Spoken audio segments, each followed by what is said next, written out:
서울광역방송센터입니다. 여의도 초대석, 오늘은 국민의힘 당권 주자 김기현 의원과 함께 정치 현안과 국민의힘 전당대회 얘기해 보겠습니다. 의원님 어서 오십시오. 네, 반갑습니다. 일단 요즘 MBC랑 국민의힘 정부 여당이랑 좀 많이 싸우고 있는 것 같은데 이 얘기부터 좀 해보겠습니다. 최근에 MBC 뉴스에 인터뷰 출연을 요청을 받으셔서 오케이를 했는데 갑자기 취소됐다고 하는데 이게 무슨 얘기인가요? MBC 그 뉴스 외전이라는 프로그램이 있는데 네. 거기에 출연해달라는 요청을 제가 받았어요. 제가 먼저 출연하겠다고 한 것이 아니라 네. MBC 측에 출연해달라고 한 요청을 받았는데 그래서 제가 그때 이제 출연하겠다고 해놓고 나서 네. 출연할 준비를 이렇게 자료를 정리하고 있었는데 갑자기 지난 금요일 날 오후에 네. 출연이 취소됐다고 일방적으로 통보를 해왔어요. 네. 그래서 무슨 일인가 좀 황당해서 그 부분에 대해서 도대체 이유가 뭐냐. 취소한 날이 지난 금요일 오후인데요. 네. 그날 아침에 제가 SBS 방송에 나가서 네.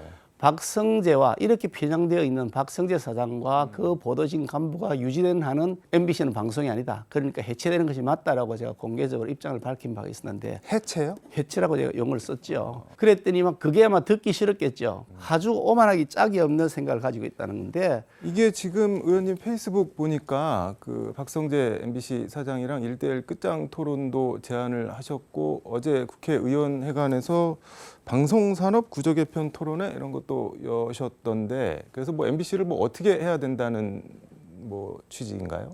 우리나라 방송 산업이 너무 기형적 구조다. 공영 방송이 너무 많다.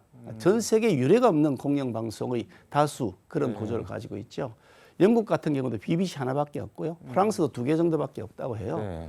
미국의 유명한 방송들 전부 다 민영 방송이지 공영 방송 전혀 없습니다. 그런데 우리나라는 KBS 1TV, KBS 2TV, MBC, YTN, 연합뉴스TV 이게 사실상 다 공영 방송들 아닙니까? EBS도 있죠. 그렇게 한 7개쯤 되는데 이런 형태의 그 공영 방송 과다 이 기현상을 고쳐야 된다. 그래서 방송 산업의 근본적인 구조 개편이 필요하다라는 네. 차원에서 특히 그중에서 MBC의 구조 개편, 이 현재 시스템이라고 하면 차라리 해체하는 것이 맞다라고 하는 그런 구조 개편들이 심각한 이슈가 되고 있다는 것을 확인한 것이죠. 말씀하신 해체는 구체적으로 민영화를 얘기를 하는 MBC를 없애버릴 수는 없을 거잖아요. 해체란 용어를 제가 썼다는 것이 네. 법률적 용어는 아니고요. 그러니까 그만큼 심각한 상황이라는 걸 지적하는 의미라고 이해하시면 되겠고요. 네.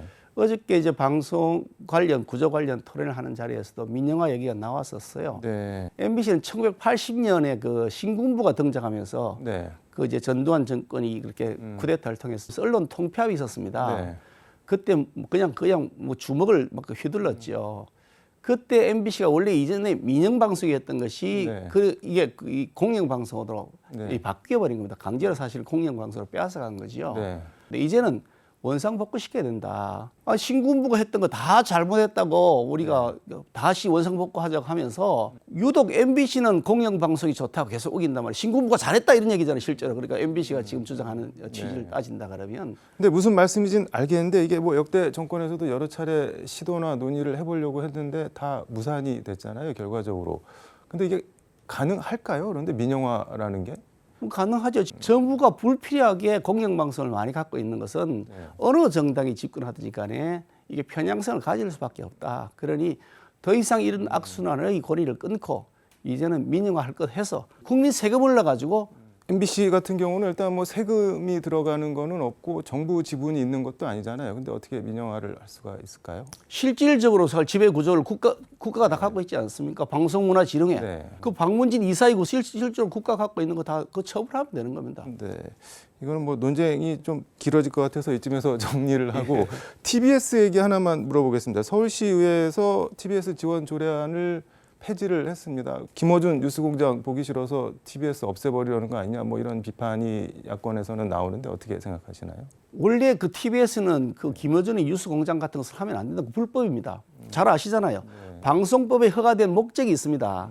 그 TBS는 교통 관련된 생활 정보를 제공하는 것이 허가 목적이기 때문에 그 외에 정치적인 이슈를 얘기하면 그 불법입니다. 다 방송법 위반입니다. 불법을 저지르고 있는데 불법을 계속해서 하게 해달라고 요구하는 것인데 그 말이 안 되는 거죠. 네. 거기다가 요즘 교통정보 지금 교통방송을 통해서 보지 않지 않습니까? 내비게이션을 켜고 어디로 가고 그러니까 실제로 저는 교통방송이 더 이상 존재할 이유가 없다. 왜 거기다가 국민 세금을 연간 몇백억씩 넣어가지고 그걸 관리를 하고 유지를 하고 하느냐. 아무 필요가 없는 방송을. 그러니까 존재할 이유가 없다는 건 알아서 독자 생존을 하든지 뭐 접든지 그렇게 하라는. 그래야 되지 않겠습니까? 알겠습니다. 김건희 여사 얘기 잠깐 해보겠습니다. 야권에서 엄청나게 지금 공세를 퍼붓고 있는데 뭐 무슨 빈곤 포르노 이런 발언까지 나왔는데 이거 뭐 어떻게 보시나요? 글쎄, 제가 하도 기가 막혀서 뭐 네. 장경태 최고위원인가 뭔가 하는 네. 사람이 했다는데 아직 젊은 사람 같아 보이는데 네. 그 인간성부터 좀 배웠으면 좋겠다. 인간이란 존재가 무엇을 해야 되고 무엇을 하지 말아야 되는지부터 좀 배웠으면 좋겠다는 생각이 드는데요. 인간이길 포기하지 않고서는 그런 말을 입에 담을 수 없다고 생각합니다. 아, 그거 빈곤 포르노는 사진에 있는 말이니까 괜찮다라고 받아들이라고 한다면 그 말이 되겠습니까? 더구나 그냥 일반 국민도 아니고 대통령 부인입니다. 영부인입니다. 전 세계 어디에도 영부인에 대한 예우를 하면서 포르노 찍으러 갔다 그러지는 않을 겁니다. 그러니까 인간이길 포기한 사람이 아니고서는 그런 폐륜적 언어를 담을 수 없다라고 생각합니다. 이게 뭐 장경태 의원 항변은 그 포르노가 그 우리가 흔히 떠올리는 그런 이제 포르노가 아니라 뭐랄까 어떤 소재를 좀 자극적으로 이용하는 거를 이제 사회학적인 용어로 뭐 빈곤 포르노, 뭐 푸드 포르노, 뭐 먹방 같은 거 그런 식으로 표현을 한 거지 뭐 말씀하신 의도는 아니었다 이렇게 항변을 하던데 그거는 그 말장난 그만하라 그러시죠. 네. 아니 그 지금 그 말장난이지 그게 말이 되겠습니까? 아니 사전에 다 있는 말이다 이렇게 얘기하는데 아 그러면 그 이재명 대표 네. 형수에 대해서 욕설한 거 다 사전에 있잖아요. 그럼 그 얘기를 해보시죠. 그러면 여기까지 상대방 대통령 부인한테 사전에 있는 말이다 하면서 이재명 대표가 예전에 형수에게 했던 욕설 네, 한번 네. 해보라 하시죠. 아, 참. 지금 이상민 장관 얘기 좀 하나 해보겠습니다. 지금 이태원 참사 재난 대책 수립 TF 단장을 맡았는데 내일 공식 출범한다고 하는데 이재명 대표가 여기에 대해서 이거 뭐 유족 우롱하는 행위다, 뭐 국민과 끝까지 한번 싸워보겠다는 거냐 이렇게 세게 비판을 했는데 어떻게 보시나요? 저는 이재명 대표가 네. 지금 하루빨리 무대에서 좀 사라져야 된다고 생각합니다. 이게 제 얘기가 아니고 민주당 내부에서 전 최고위원을 했던 민주당 국회의원이 했던 말이죠. 이제 무대에서 좀 내려오라고 이재명 대표에게. 네. 자기가 지금 나서가지고 이 얘기를 할 수 있는 자격 자체가 없습니다. 성남시장을 이재명 대표가 할 때였는데요. 네. 그때 이제 공연이 있었습니다. 그 공연이 그 성남시가 공동 주최한 행사였습니다. 네. 심지어 자기가 성남시장이 공동 주최자가 되어 있는 겁니다. 거기에서 갑자기 환풍구가 무너지면서 16명이 돌아가셨습니다. 그리고 그 당시에 성남시장이 축사를 한다고 해서 현장에 있었다는 겁니다. 네. 그런데 그 사고가 생겼을 때 자기가 그에 대한 책임을 지기는 그냥 그거는 전혀 예상하지 못했던 사고인데 왜 내가 책임지느냐 네. 이런 식의 항변을 했던 사람입니다. 심지어 나중에 그 환풍구 사고 그 관련해 가지고 국정감사에서 원인에 대한 문제가 되었었는데 그때 그 국정감사상에서 배시시 웃었다는 겁니다. 이재명 시장이요 그 당시에요. 이런 사람이 지금 이 참사에 대해서 무슨 원인 조사를 한다, 무슨 대책을 세워라 그렇게 과연 할 자격이 있느냐? 지금 이재명 대표 주변을 돌아보면 부정부패의 그냥 덩어리들이 지금 뭐 그냥 완전히 뭐 썩은 냄새가 진동하지 않습니까? 지금 석고대죄하고 정계에서 은퇴하고 지금 제발 안 나타나길 기다리는 사람들의 마음을 조금 이해해 주셔야 됩니다. 아니 자기가 무슨 자격을 가지고 지금 아니 국민을 우롱하는 거지 지금 이게요. 국민을 바보로 알지 않고서는 어떻게 이럴 수가 있습니까? 조국 전 장관이 오마이뉴스 TV 인터뷰에서 대통령 탄핵을 언급했는데 뭐 직접적으로 윤석열 대통령을 언급한 건 아닌데 미국에서는 무능도 탄핵 대상이다 뭐 이런 발언을 했습니다. 이게 아마 윤석열 대통령이 무능하다는 그 여론조사 결과를 인용하면서 그 전제를 깔고 한 말인 것 같은데 이거 어떻게 봐야 될까요? 저는 조국 전 장관이라고 부르고도 싶지도 않습니다만 어떤 전 장관이니까 전 장관이 노무현 대통령이 형편없는 지지율을 보였을 때 그 얘기를 했으면 내가 그 진정성을 믿겠습니다. 노무현 대통령은 지금도 하늘처럼 모시고 있는 사람이야. 왜 노무현 대통령 그 당시 탄핵하지 않았는지 모르겠는데요. 저는 이게 민주당이 요즘 하는 걸 보면서 또 이 조국 전 장관이 나타나니까 역시 민주당은 망할 길 스스로 제초가 있구나 하는 생각이 듭니다. 어떤 점에서? 조국, 추미애 이런 사람들이 국민 밉상이 돼가지고 온갖 국민들 그런 그 지탄을 다 받고 있던 사람 이제 무대에서 조금 사라졌나 싶더니 또다시 나타나서 스물스물 나타난단 말이죠. 그러지 않아도 뭐 이재명, 뭐 고민정, 또 뭐 이번엔 장경태까지 거들어 가지고 그야말로 자살 폭탄이 뭐 득실을 그리는 것 같아 보입니다. 민주당 내에서는요. 민주당 스스로가 지금 자포하겠다는 자살 폭탄이 뭐 그 군데군데 있는데 이미 다시 뇌관이 제거된 줄 알았던 이 또 조국까지 또 나타난다. 아 정말 민주당은 정말 망조가 들었다 하는 생각이 듭니다. 이 스물 이런 표현을 하셨는데 약간 준동 뭐 이런 느낌의 표현이네요. 아니 갑자기 스물스물 나타난 거잖아요. 이게 이제 다 사라진 줄 알았더니 또다시 내가 살아있습니다가 나타나니까 그거 참 웃기지 않습니까? 아니 지금 조국이라는 사람이 여기 나타나야 될 국면입니까? 자기가 지은 죄에 대한 처벌 받아야 될 사람이 참나. 알겠습니다. 국민의힘 전당대회 얘기해 보겠습니다. 지금 나오시죠, 전대?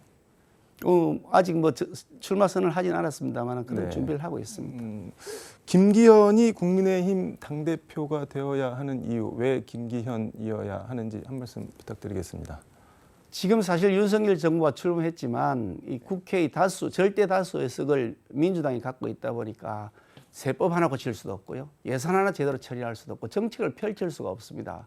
그래서 내후년 총선을 과반을 차지하도록 하는 것은 너무너무 중요한 과제인데 그렇다고 보면 당대표를 이기는 사람, 대표를 뽑았을 때 이기는 사람을 세워야 된다. 선거의 총사령탑을 맡아서 지난 대통령 선거도 이기고 지방선거도 이겼던 검증된 리더십, 그리고 정통성과 보수의 뿌리를 지켜왔던 이 보수의 본류, 그런 면에서 본 저 김기현이 가장 적합하다. 그런 말씀을 드리고 싶습니다.